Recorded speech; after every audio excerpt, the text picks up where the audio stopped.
The fantasy about my sporting career that I've needed to give up is hi. My name's Ryan. I'm a gymnast, and my courage project for 2026 is to speak more openly about sport. I've been trying to do more work on my OCD, and I found that one of my obsessions is definitely having this picture perfect sporting career or these sporting moments. And that's part of the fantasy that I feel like I need to give up. For me, the biggest thing that I fought is that my history of abuse in gymnastics wasn't my story. When you're a kid and you picture your career, you picture going to Worlds or going to the Olympics and being on a podium, and then that's your story. That's what people remember you by. That's what hits the news. That's what you do interviews about. And the fact that my career hasn't been that, but has been more focused on athlete safety and my negative experiences in gymnastics has been a very hard pill to swallow. Story. I was on a date probably 7 or 8 months ago, and the question always like, what do you do, whatever, and I always say like, I'm a gymnast, I do gymnastics, blah blah blah. And they were like, the classic questions like, oh my god, are you famous? I'm like, no. And like, well, if I Google you, what's going to come up? And I know what's going to come up, which is like me reporting, me testifying at Canadian Parliament, like things like that. Then I'm like, they're not. It's not that they're not positive stories, but they're like kind of grim.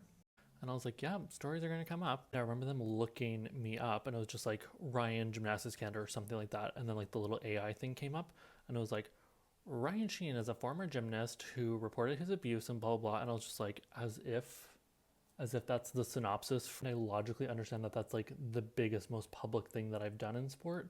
But I was just like, no mention of any like results. But as a kid, being from a community where I never felt like I belonged, and that was, I found hard to grow up in, this like hope of my gymnastics career being something or like making up for these bad experiences was such a comfort and a safe place that like this fantasy of when you win this medal or you go on this trip or you make this team, that's going to make up for all these experiences.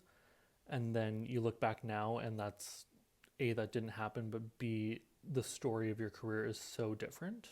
Part of my courage project this year is be more courageous, obviously, but I think part of that courage is embracing this as my story.